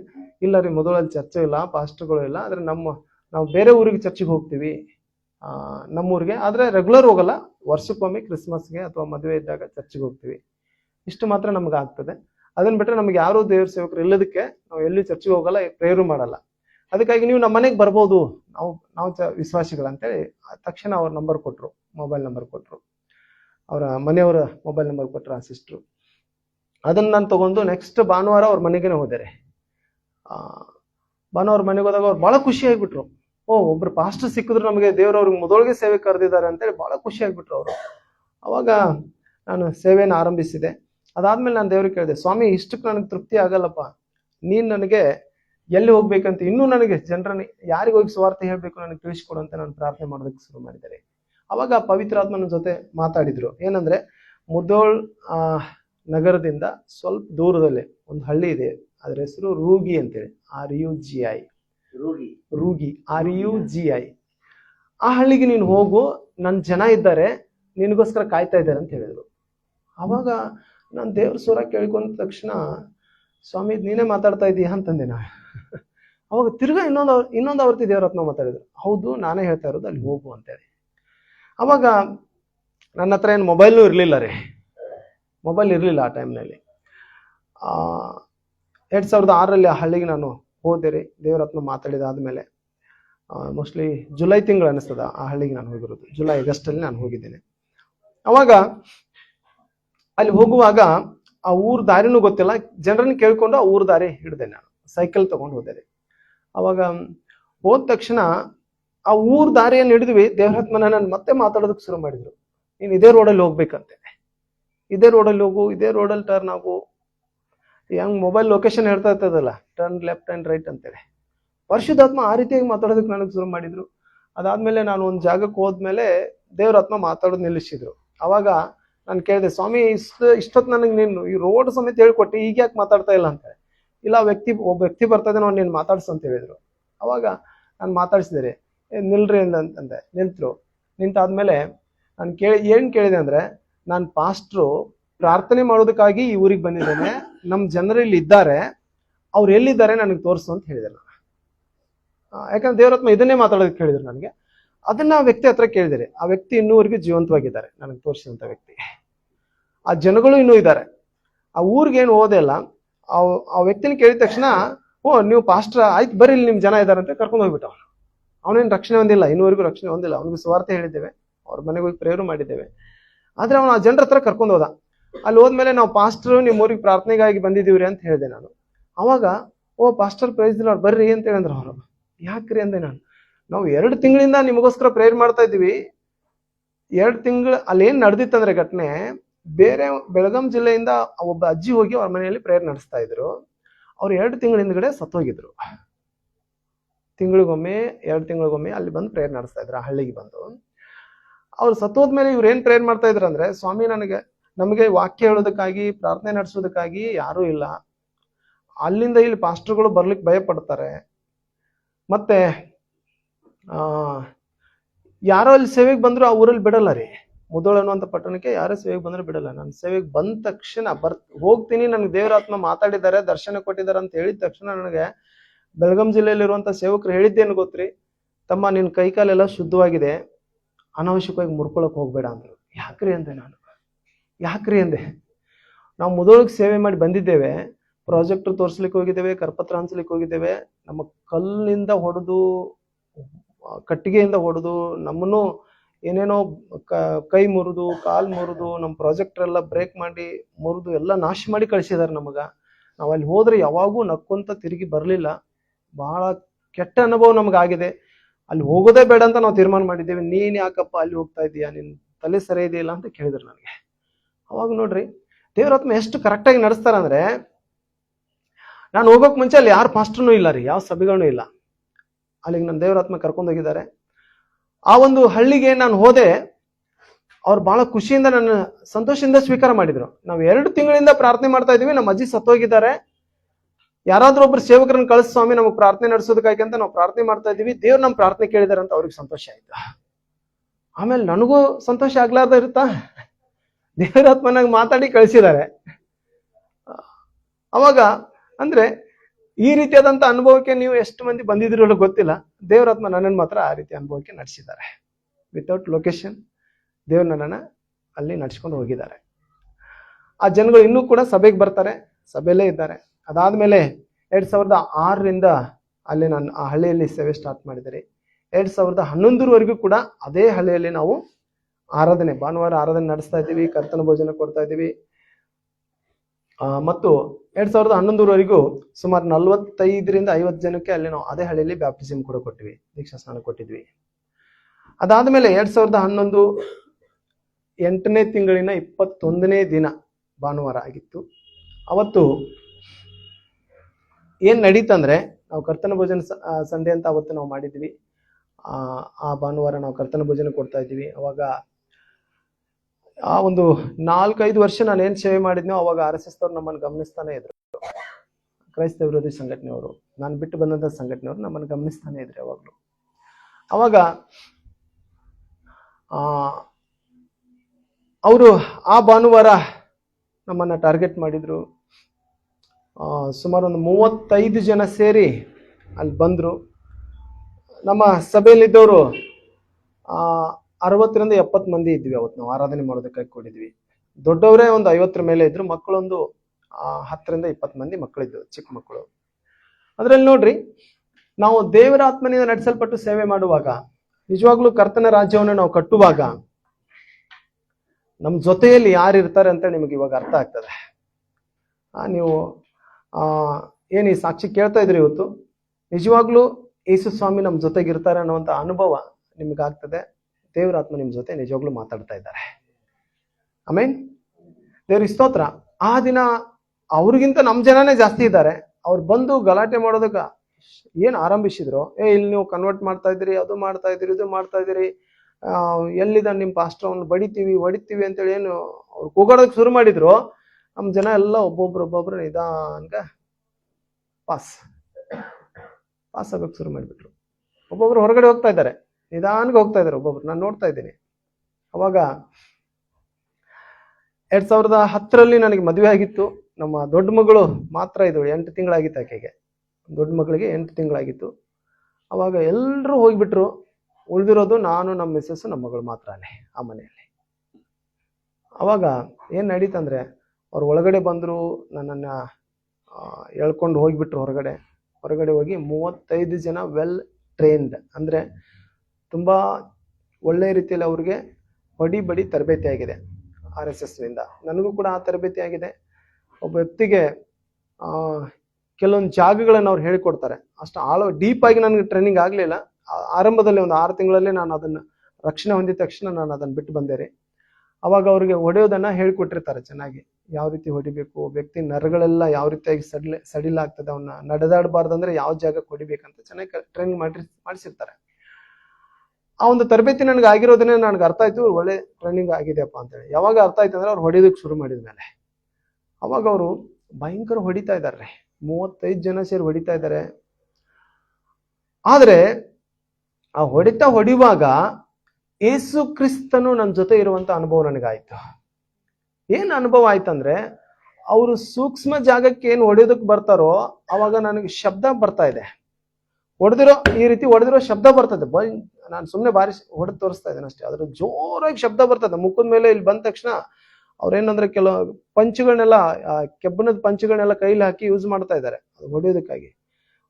ನನ್ನ ಕಣ್ಣಿಗೆ ಹೊಡೆಯೋದಕ್ಕೆ, ತಲೆಗೆ ಹೊಡೆಯೋದಕ್ಕೆ, ಸೂಕ್ಷ್ಮವಾದಂಥ ಜಾಗಗಳಿಗೆ ಹೊಡೆಯೋದಕ್ಕೆ. ಅದನ್ನ ಯಾವಾಗ ಅವರು ಕೈ ಬೀಸ್ತಾರೋ ಅವಾಗ ಅದು ನನಗೆ ಟಚ್ ಆಗ್ತಲ್ಲ. ಯೇಸು ಸ್ವಾಮಿ ನನ್ನ ಜೊತೆಯಲ್ಲಿ ಇದನ್ನು ತಟ್ಟಿಸ್ತಾ ಇದ್ದಾರೆ, ತಡಿತಾ ಇದ್ದಾರೆ ನನಗಾಗಿ. ಆದ್ರೂ ಆ ಟೈಮ್ನಲ್ಲಿ ನನ್ನೊಂದು ಹಲ್ಲು ಮುರಿದೋಯ್ತು. ಮುಂದ್ಗಡೆ ಇರುವಂತ ದೊಡ್ಡ ಹಲ್ಲು ಇರ್ತದಲ್ಲ ಮೇಲ್ಗಡೆ, ಅದರಲ್ಲಿ ಒಂದು ಹಲ್ಲು ಬ್ರೇಕ್ ಆಯ್ತು. ಅದು ಅಳ್ಳಾಡೋಕೆ ಶುರು ಮಾಡಿತು. ಸ್ವಲ್ಪ ಚರ್ಮ ಹತ್ತಿಕೊಂಡು ಕೂತ್ಕೊಂಡಿತ್ತು ಅಷ್ಟೇ. ಅದಾದ್ಮೇಲೆ ನನಗೆ ಬೆನ್ನ ಮೇಲೆ ಎಲ್ಲ ಕಡೆನೂ ಭಯಂಕರ ಹೊಡೆದ್ರು. ಅವ್ರಿಗೆ ತೃಪ್ತಿ ಆಗುವಷ್ಟು ಹೊಡೆದ್ರು. ಆದ್ರೂ ಯೇಸು ಸ್ವಾಮಿ ನನ್ನ ಜೊತೆ ಇರುವಂತ ಅನುಭವ ಆಗಿರೋದ್ರಿಂದ ನಾನು ಆ ಹೊಡೆತ ತಿನ್ನುವಾಗ್ಲೂ ಕೂಡ ಸಂತೋಷ ಪಡ್ತಾ ಇದ್ದೇನೆ. ನಾನು ಕಣ್ಣೀರು ಹಾಕ್ಲಿಲ್ಲ ಆ ಟೈಮ್ನಲ್ಲಿ, ಸಂತೋಷ ಪಡ್ತಾ ಇದೆ. ಎಷ್ಟೊಂದು ಕ್ರಿಸ್ತನ ಪ್ರೀತಿ ನಮ್ಮ ಜೊತೆ ಇದೆ ಅಂತ ಅನ್ನೋದಾದ್ರೆ ಬಹಳ ಇದೆ ರೀ. ಅದನ್ನ ನಾವು ಉದ್ದ ಆಳ ಅಗಲ ಹೇಳೋದಕ್ಕಾಗಲ್ಲ, ವಿವರಿಸೋದಕ್ಕಾಗೋದಿಲ್ಲ. ಯೇಸು ಸ್ವಾಮಿ ನಮ್ಮ ಜೊತೆಗಿದ್ರು. ನಾವು ಸೇವೆ ಮಾಡುವಾಗ ಯೇಸು ಕ್ರಿಸ್ತನು ನಮ್ಮ ಜೊತೆಗಿಲ್ಲ ಅಂದ್ರೆ ನಮ್ಮ ಕತೆ ಮುಗೀತು. ಯೇಸು ಸ್ವಾಮಿ ನಮ್ಮ ಜೊತೆಗಿದ್ದು ನಾವು ಸೇವೆಗೆ ಹೋಗೋದಾದ್ರೆ ನಿಜವಾಗ್ಲೂ ನಾವು ಎಲ್ಲಿ ಹೋದ್ರೂ ಕೂಡ ಸಕ್ಸಸ್ ಆಗ್ತೀವಿ. ದೇವರಿಗೆ ಸ್ತೋತ್ರ. ಅವ್ರು ಹೊಡಿಯುವಂತ ಸಂದರ್ಭದಲ್ಲಿ ಒಂದು ಹಲ್ಲು ಮುರಿದೋಯ್ತು, ಮೈ ತುಂಬ ಎಲ್ಲ ಭಯಂಕರ ಹೊಡೆದ್ಬಿಟ್ಟು ಒಳಗಡೆ ಗಾಯ ಮಾಡಿಬಿಟ್ರು. ಆದ್ರೆ ನರಗಳಿಗೆ, ಕಣ್ಣುಗಳಿಗೆ, ಸೂಕ್ಷ್ಮವಾದಂಥ ಜಾಗಗಳಿಗೆ ಅವ್ರು ನಮ್ಮನ್ನು ಸಾಯಿಸೋದಕ್ಕೆ ಅಂತಲೇ ಏನು ಹೊಡಿತಾ ಇದ್ರಲ್ಲ, ಅದನ್ನ ಯೇಸು ಸ್ವಾಮಿ ತಡಿತಾ ಇದ್ರು. ಅದಕ್ಕಾಗಿ ನಾನು ದೇವರಿಗೆ ಸ್ತೋತ್ರ ಮಾಡ್ತೇನೆ ಸಮಯದಲ್ಲಿ. ಯಾಕಂದ್ರೆ ಅದಾದ್ಮೇಲೆ ನನ್ನನ್ನ ಆ ಜಾಗದಿಂದ ಇನ್ನೊಂದು ಜಾಗಕ್ಕೆ ಎಳ್ಕೊಂಡು ಹೋಗಿ ಪೊಲೀಸ್ನವ್ರನ್ನ ಕರೆಸಿ ನನ್ನ ಮೇಲೆನೆ FIR ಮಾಡಿಸಿ, ಕೇಸ್ ಮಾಡಿಸಿ ಜೈಲಿಗೆ ಕಳಿಸ್ಬಿಟ್ರು. ಆ ನೈಟು ಜೈಲಿಗೆ ಕಳ್ಸೋದಕ್ಕೆ ಮುಂಚೆ ಡಾಕ್ಟರ್ ಹೇಳ್ತಾರೆ, ಇವನು ಏನಾದ್ರೂ ಮಾಡ್ಲಿ, ನನಗೆ ಸಂಬಂಧ ಇಲ್ಲ. ಇವತ್ತು ನಾನು ಡಾಕ್ಟರ್ ಅವನ ಪೇಷಂಟು, ಅವನನ್ನು ನಾನು ಅಡ್ಮಿಟ್ ಮಾಡ್ಕೊಳ್ಬೇಕು, ಅವನನ್ನು ಜೈಲಿಗೆ ಕಳಿಸ್ಬೇಡ ಅಂತ ಡಾಕ್ಟರ್ ಏನು ಮಾಡ್ತಾ ಇದ್ದಾರೆ, ರಿಪೋರ್ಟ್ ಬರಿತಾ ಇದ್ರು. ಸೀರಿಯಸ್ ಇದೆ. ನಾನು ಭಯಂಕರ ಆಗಿತ್ತು. ಬೆನ್ನ ಹಿಂದ್ಗಡೆ ಎಲ್ಲ ರಕ್ತದ ಬ್ಲಾಕ್ ಆಗಿತ್ತು, ರಕ್ತ ಹೆಪ್ಪುಗಟ್ಟಿತ್ತು ನನಗೆ, ಅಷ್ಟು ಜೋರಾಗಿ ಹೊಡೆದಿದ್ದಾರೆ. ಅದಾದ್ಮೇಲೆ ಡಾಕ್ಟರ್ಗೆ ಭಯಂಕರ ಪ್ರೆಷರ್ ಮಾಡಿದ್ರು, ಭಯಪಡಿಸಿದ್ರು. ಪಾಪ ಅವರು ಲಾಸ್ಟ್ ಕೇಳಿದ್ರು, ಇದೇನ್ ನೀವು ಏನ್ ಮಾಡ್ತಾ ಇದ್ರಲ್ಲ, ಇದು ಅನ್ಯಾಯ, ನಿಮ್ಮನ್ನ ದೇವರ ನೋಡ್ಕೊಳ್ಳಪ್ಪ, ನನ್ನ ಕೈಯಿಂದ ಒತ್ತಾಯವಾಗಿ ನೀವು ಏನ್ ಮಾಡ್ತಾ ಇದ್ದೀರಿ, ಬರೆಸ್ತಾ ಇದ್ದೀರಿ ನಾರ್ಮಲ್ ರಿಪೋರ್ಟ್ ಅಂತೇಳಿ. ಅವ್ನು ಬಹಳ ದುಃಖದಿಂದ ರಿಪೋರ್ಟ್ ನಾರ್ಮಲ್ ಆಗಿ ಬರೆದ್ಬಿಟ್ರು ಡಾಕ್ಟ್ರು. ಅದಾದ್ಮೇಲೆ ನನ್ನ ಜೈಲಿಗೆ ಕಳಿಸಿದ್ರು. ಜೈಲಿಗೆ ಕಳಿಸಿದಾದ್ಮೇಲೆ ಜೈಲಿಗೆ ಹೋಗುವಾಗ ನಾನೊಂದು ಪ್ರಾರ್ಥನೆ ಮಾಡಿದ್ದಾರೆ, ಸ್ವಾಮಿ ನೀನು ನನ್ನ ಜೊತೆಗಿದ್ದಿ, ಈ ಹಿಂಸೆಯಲ್ಲಿ ಕೂಡ ನನ್ನ ಜೊತೆಗಿದ್ದಿ, ಅದಕ್ಕೋಸ್ಕರ ನಾನು ಬದುಕಿದ್ದೇನೆ, ಇಲ್ಲದೆ ಹೋದ್ರೆ ಸತ್ತೋಗ್ಬೇಕಾಗಿತ್ತು. ಆದ್ರೆ ಇದು ನಂದೇನು ಹಲ್ಲು ಮುರಿದಿದೆಯಲ್ಲ, ಹಲ್ಲು ಮುರಿದು ಏನು ಜೋತಾಡ್ತಾ ಇದೆಯಲ್ಲ, ಇದು ರೀಸೆಟ್ ಆಗ್ಬೇಕು ಸ್ವಾಮಿ ಅಂತ ನಾನು ಪ್ರಾರ್ಥನೆ ಮಾಡಿದ್ದಾರೆ. ಅವಾಗ ಜೈಲ್ ಒಳಗಡೆ ನಾನು ಕಾಲು ಇಡ್ತಾ ಇದ್ದೇನೆ, ಟಕ್ ಅಂತೇಳಿ ನನ್ನ ಬಾಯೊಳಗಡೆ ಏನೋ ಒಂದು ಶಬ್ದ ಬಂತು. ನಾನು ಅನ್ಕೊಂಡೆ ಹಲ್ಲು ಮುರಿದು ಹೋಯ್ತು ಅಂತೇಳಿ, ಮುರಿದು ಬಿದ್ದೋಯ್ತು ಅಂತೇಳಿ. ಆ ಮುಟ್ಟಿ ನೋಡ್ಕೋತಾ ಇದ್ದೀನಿ, ಮತ್ತೆ ಸರಿಯಾದ ಜಾಗಕ್ಕೆ ಹಲ್ಲು ಬಂದು ಕೂತ್ಕೊಂಡಿದೆ. ಆ ಹಲ್ಲು ಮುರಿದಿದೆ, ಅದುವರೆಗೂ ಭಯಂಕರ ಬ್ಲೀಡಿಂಗ್ ಆಗ್ತಾ ಇದ್ದಾರೆ. ಬೆಳಗ್ಗೆ 11 ಗಂಟೆಯಿಂದ ರಾತ್ರಿ 12 ಗಂಟೆ ನಾನು ಜೈಲು ಒಳಗಡೆ ಹೋಗ್ತಾ ಇದ್ದಾರೆ. ಅದುವರೆಗೆ ನನ್ನನ್ನು ಓಡಾಡ್ತಾ ಇದ್ದಾರೆ ಅಲ್ಲೇ ಪೊಲೀಸ್ನವರು. ಆ ಟೈಮ್ನಲ್ಲಿ ಜೈಲಲ್ಲಿ ಎಂಟ್ರಿ ಆಗುವಾಗ ಹಲ್ಲು ಕೂತ್ಕೊಂಡಿತ್ತು. ಬಹಳ ಸಂತೋಷ ಆಯ್ತು ನನಗೆ, ಯಾಕಂದ್ರೆ ಯೇಸು ಸ್ವಾಮಿ ನನ್ನ ಪ್ರಾರ್ಥನೆ ಕೇಳ್ತಾ ಇದ್ದಾರೆ, ನನ್ನನ್ನು ಬಿಟ್ಟು ದೂರ ಇಲ್ಲ ಅಂತ ಅನುಭವ ಆಯ್ತು. ಆ ಹಲ್ಲು ಏನು ಕೂತ್ಕೊಂತು, ನನಗೂ ಇಲ್ಲದ ಸಂತೋಷ ಮತ್ತೆ ಬಂತು. ಅದಾದ್ಮೇಲೆ ನಾನು ಸೆಲ್ ಒಳಗಡೆ ಹಾಕಿಬಿಟ್ರು. ಮಾರನೇ ದಿನ ಬೆಳಗ್ಗೆ ಎದ್ದ ತಕ್ಷಣ ಪೊಲೀಸ್ನವ್ರು ನನ್ನ ಮೇಲೆ ಮಾತ್ರ ಕೇಸ್ ಮಾಡಿದ್ದಿಲ್ಲ, ಆ ಗಲಾಟೆ ಮಾಡ್ತಕ್ಕಂಥ RSS ಹುಡುಗರ ಮೇಲೇನೂ ಕೇಸ್ ಮಾಡಿದ್ರು. ಅವ್ರನ್ನೂ ಕೂಡ ಒಳಗಡೆ ಹಾಕಿದ್ರು. ಅವಾಗ ಅವ್ರು ಏನ್ ಮಾಡ್ಬಿಟ್ರು ಅಂದ್ರೆ, ಒಳಗಡೆ ಬಂದು ಗುಂಪು ಕಟ್ಕೊಂಡ್ಬಿಟ್ರು. ಮತ್ತೆ ಮಾರನೇ ದಿವಸ ಬೆಳಗ್ಗೆ ಇವ್ನು ನಾವು ಎಷ್ಟು ಹೊಡೆದ್ರು ಸತ್ತೋಗಿಲ್ಲ, ನಾವು ಹೊಡೆದಾದ್ಮೇಲೆ ಯೋಚನೆ ಮಾಡಿದ್ರೆ ನಾವು ಇವನನ್ನು ಹೊಡಿತಾ ಇದೀವಿ ಅಂತ ಅನಿಸ್ಲಿಲ್ಲ, ಯಾವುದೋ ಒಂದು ದೆವ್ವ ಹೊಡಿತಾ ಇದೀವಿ ಅಂತ ಭಯ ಬಂತು ನಮಗೆ. ಇವನು ಭಯಂಕರ ಗಟ್ಟಿ ಮುಟ್ಟು ಇದ್ದಾನೆ ಅನಿಸ್ತದ ಅಂತ ಮಾತಾಡ್ತಾ ಇದ್ದಾರೆ. ಅವಾಗ ಮತ್ತೆ ನನ್ನನ್ನು ಜೈಲ್ ಒಳಗಡೆನೂ ಹೊಡೆದ್ಬಿಟ್ರು. ಜೈಲ್ ಒಳಗಡೆ ಹೊಡೆದಾಗ ಭಯಂಕರ ನೋವಾಯ್ತು, ಯಾಕಂದ್ರೆ ಮೊದಲೇ ಭಯಂಕರ ನೋವಾಗಿತ್ತು ಮೈಯೆಲ್ಲ. ಅದ್ರ ಮೇಲೇನೂ ಹೊಡೆದ್ಮೇಲೆ ಭಯಂಕರ ನನಗೆ ಸಹಿಸ್ಕೊಳಕ್ ಆಗ್ಲಿಲ್ಲ. 1 ತಾಸು ಹೆಚ್ಚು ಕಡಿಮೆ ನಾನು ಕಣ್ಣೀರು ಬಿಟ್ಟಿದ್ದೇನೆ ಅವತ್ತು. ಕಣ್ಣೀರಿಂದ ಅಳ್ತಾನೆ ಇದ್ದೆ ನಂಗೆ. ಅವಾಗ ಪೊಲೀಸ್ನವ್ರು ಮತ್ತೆ ಜೈಲಿನಲ್ಲಿರುವಂಥ ಪೊಲೀಸ್ನವ್ರು ಬಂದು ನನ್ನನ್ನು ಕರ್ಕೊಂಡು ಹೊರಗಡೆ ಹೋಗಿ ನನ್ನನ್ನು ಸಮಾಧಾನ ಪಡಿಸಿದ್ರು. ಅದಾದಮೇಲೆ ನಮ್ಮ ಪಾಸ್ಟರ್ ಸಂಘದವರು ಕೂಡ ಬಂದು ಜೈಲ್ ಒಳಗಡೆ ಹೊಡೆದಿರುವಂಥ ಸುದ್ದಿ ಕೇಳಿ ಮತ್ತೆ ಅವ್ರ ಜೊತೆ ವಾದ ಮಾಡಿ ಯಾಕೆ ಹೊಡೆದಿದ್ದಾರೆ ಅಂತೇಳಿ ಆ್ಯಕ್ಷನ್ ತಗೊಳ್ರಿ ಅಂತ ಹೇಳಿದಾಗಲೂ ಕೂಡ ಪೊಲೀಸ್ನವರು ಅಲ್ಲಿಯೂ ಕೂಡ ಆ್ಯಕ್ಷನ್ ತಗೊಳ್ಳಿಲ್ಲ ಅವ್ರ ಮೇಲೆ. ಅಲ್ಲಿ ತುಂಬ ಜನ ಸೇರಿ ಮತ್ತೊಂದು 10-15 ಜನ ಜೈಲ್ ಒಳಗಡೆ ಕೂಡ ಅವ್ರು ಗುಂಪು ಕಟ್ಕೊಂಡ್ಬಿಟ್ಟಿದ್ರು. ಅವಾಗೂ ನನ್ನನ್ನು ಸಾಯಿಸ್ಬೇಕಂತ ಹೇಳಿದ್ರು, ಅವರು ಜೈಲ್ ಒಳಗಡೆ ಸಾಯಿಸ್ಬೇಕಂತಿದ್ರು. ಆದರೆ ಯೇಸು ಸ್ವಾಮಿ ನನ್ನ ಜೊತೆಗಿರೋದ್ರಿಂದ ಅವ್ರೇನು ಮಾಡ್ಲಿಕ್ಕೆ ಆಗ್ಲಿಲ್ಲ ಅಷ್ಟೇ. ಏನಂದ್ರೆ ನಾನು ಇದ್ರ ಮೂಲಕವಾಗಿ ಏನು ಹೇಳ್ತೀನಿ ಅಂದ್ರೆ, ಯೇಸು ಸ್ವಾಮಿ ನಮ್ಮ ಜೊತೆಗಿದ್ರೆ ನಮ್ಮ ಸೇವೆಯ ದಿನಗಳು ಮುಗಿಯುವವರೆಗೂ ನಾವು ಸಾಯೋದಿಲ್ಲ. ಒಂದು ವೇಳೆ ಸೇವೆ ದಿನಗಳು ಮುಗಿದ್ರೆ ನಾವು ಸೇವೆ ಮಾಡಲಿ ಅಥವಾ ಮನೆಯಲ್ಲಿ ಮಲ್ಕೊಳ್ಳಿ ಸತ್ತೋಗ್ತೀವಿ. ನನಗಾದಂಥ ಅನುಭವ ಇದು. ಅದಕ್ಕೆ ಅದಾದ್ಮೇಲೆ ನಾನು 3 ದಿವಸ ಜೈಲಿನಲ್ಲಿದ್ದೆ ಕಂಟಿನ್ಯೂ ಆಗಿ. 3 ದಿನ ಆದ್ಮೇಲೆ ಜಾಮೀನ್ ಮೇಲೆ ನಾನು ಹೊರಗಡೆ ಬಂದೆ. ಮತ್ತೆ ಹೊರಗಡೆ ಬಂದು ಕೋರ್ಟ್ ಕೇಸ್ ಎಲ್ಲ ನಡೀತಾ ಇತ್ತು. 2015ರಲ್ಲಿ ಆ ಕೋರ್ಟ್ ಕೇಸ್ ಈಗ ಕ್ಲೋಸ್ ಆಯಿತು. 2015ರಲ್ಲಿ ನನಗೆ ನಿರಪರಾಧಿ ಅಂತೇಳಿ ಬಿಡುಗಡೆ ಆಯಿತು. ಅವರಿಗೆ RSS ಹುಡುಗರಿಗೆ ಏನಾಯ್ತು ಅಂದರೆ, ಅದು ಕೇಸ್ ಪೆಂಡಿಂಗ್ ಇಟ್ಟು ಕಾಂಪ್ರಮೈಸ್ ಅಂತ ಕ್ಲೋಸ್ ಮಾಡಿದರು 2 ಕೇಸ್ನ. ಯಾಕಂದರೆ ನಾವು ದೇವ್ರ ಮಕ್ಕಳಾಗಿ ಕ್ಷಮಿಸ್ಬೇಕಂತ ನಾನು ಕೂಡ ಕ್ಷಮಿಸಿಬಿಟ್ಟೆ. ಕೇಸ್ ಕ್ಲೋಸ್ ಆಯಿತು. ಈಗ ನಾವು ಮುಧೋಳ ಪಟ್ಟಣದಲ್ಲಿ ಸಭೆಯನ್ನು ಕಟ್ಟಿದ್ದೇವೆ. ಮುಧೋಳ ಬಾಗಲಕೋಟೆ ಜಿಲ್ಲೆಯಲ್ಲಿನೇ ಸ್ವತಂತ್ರ ಬಂದಾದ್ಮೇಲೆ ಫಸ್ಟ್ ಚರ್ಚ್ ಅನ್ನಿಸ್ತದೆ, ಪರ್ಮಿಷನ್ ತೆಗೆದು ಕಟ್ಟಿರೋದು ದೇವ್ರ ಕೃಪೆಯಿಂದ. ಅಲ್ಲಿ ಒಂದು ನಾವು ಸಭೆಯನ್ನು ಮಾಡಿದ್ದೇವೆ, ಸಭೆ ನಡೆಸ್ತಾ ಇದ್ದೇವೆ. ಸುಮಾರು 60, 70, 100 ಜನರವರೆಗೂ ಅಲ್ಲಿ ಸಭೆಗೆ ಬರ್ತಾರೆ ಮತ್ತು ದೇವ್ರು ನಮ್ಮನ್ನು ಅಲ್ಲಿ ಉಪಯೋಗಿಸ್ತಾ ಇದ್ದಾರೆ. ಯಾಕಂದರೆ ನಮಗೋಸ್ಕರ ನೀವು ಕೂಡ ಪ್ರಾರ್ಥನೆ ಮಾಡಿರಿ ನಮ್ಮ ಸೇವೆಗಾಗಿ. ಇವಾಗ ತುಂಬ ಜನ ಮತ್ತು ಬೇರೆ ಬೇರೆ ಸೇವಕರುಗಳು ಕೂಡ ಅಲ್ಲಿ ಬರ್ತಾ ಇದ್ದಾರೆ, ಸೇವೆ ಮಾಡ್ತಾ ಇದ್ದಾರೆ. ಕರ್ತನು ನಮ್ಮನ್ನು ಇಷ್ಟು ಮಟ್ಟಿಗೆ ಸೇವೆಯಲ್ಲಿ ಉಪಯೋಗಿಸಿದ್ದಾರೆ. ಯಾಕಂದರೆ ನಾವು ಫಿಲಿಪಿ ಗ್ರಂಥದಲ್ಲಿ ನಾವು ನೋಡ್ತೇವೆ 2ನೇ ಅಧ್ಯಾಯದ 10-11ರಲ್ಲಿ ಈ ವಾಕ್ಯದ ಪ್ರಕಾರ ಎಲ್ಲರೂ ಕೂಡ ಕ್ರಿಸ್ತನಿಗೆ ಅಡ್ಡ ಬೀಳಲೇಬೇಕು. ಯಾರಾದ್ರೂ ಒಬ್ರು ಓದಿ ಸಹಾಯ ಮಾಡ್ರಿ. ಫಿಲಿಪಿಯವರಿಗೆ ಬರೆದ ಪತ್ರಿಕೆ 2ನೇ ಅಧ್ಯಾಯ 10-11. ಹಾ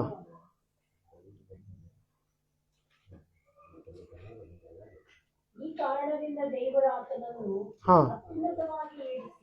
ಓಕೆ ಹಾ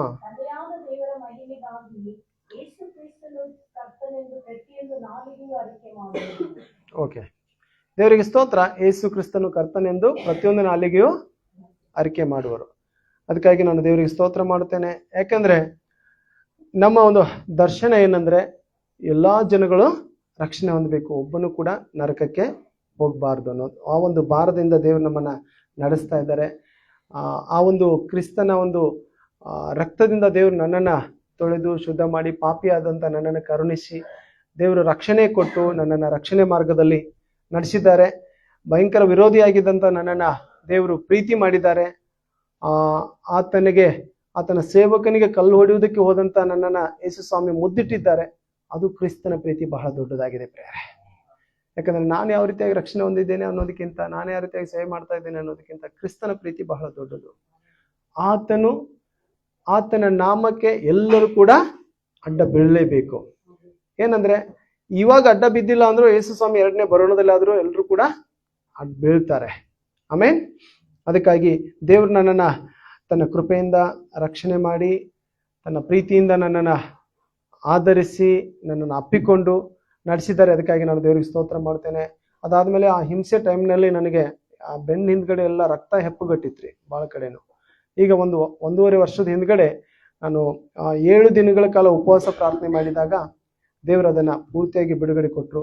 ಅದಕ್ಕಿಂತ ಮುಂಚೆ ಬಹಳ ಕಷ್ಟಪಡ್ತಾ ಇದ್ದೆ ನಾನು. ರಕ್ತ ಹೆಪ್ಪುಗಟ್ಟಿದ್ರಿಂದ ಸರಿಯಾಗಿ ಟ್ರೀಟ್ಮೆಂಟ್ ಕೂಡ ನನಗೆ ತಗೊಳಕ್ ಆಗಿದ್ದಿಲ್ಲ. ಅದು ನಮ್ಮ ವೈಫ್ಗೆ ಮಾತ್ರ ಗೊತ್ತಿತ್ತು ಆ ರೀತಿ ರಕ್ತ ಹೆಪ್ಪುಗಟ್ಟಿದೆ ಅಂತೇಳಿ. 1.5 ವರ್ಷದ ಹಿಂದ್ಗಡೆ ದೇವರು ಅದನ್ನು ಕೂಡ ಸ್ವಸ್ಥ ಮಾಡಿದ್ರು. ಮುಖ್ಯವಾಗಿ ಏನು ಯೇಸು ಸ್ವಾಮಿ ನನಗೆ ಮಾಡಿದಂಥ ಅದ್ಭುತ ಅಂದ್ರೆ ಆ ಒಂದು ಹಲ್ಲು ಮುರಿದೋಗಿರೋದು ಕೂಡಿಸಿದ್ರು ಮತ್ತು ನಾನು ಸಾಯದ ಹಾಗೆ ಹಿಂಸೆ ಟೈಮ್ನಲ್ಲಿ ನನ್ನ ಜೊತೆಯಲ್ಲಿದ್ರು. ಅದಕ್ಕಾಗಿ ಸೇವೆ ಮಾಡತಕ್ಕಂಥ ನಮಗೆ ಯಾರಾದರೂ ಈ ಸಾಕ್ಷಿಯನ್ನು ಕೇಳಿಸ್ಕೊಳ್ಳೋರು, ನೀವು ಸೇವೆ ಮಾಡೋರು ಇಲ್ಲಿ ಇರೋದಾದ್ರೆ ನಮ್ಮ ಜೊತೆ ಯೇಸು ಸ್ವಾಮಿ ಇದ್ದಾರೆ. ಯೇಸು ಕ್ರಿಸ್ತನಿಲ್ಲದೆ ನಾವು ಸೇವೆಗೆ ಹೋದ್ರೆ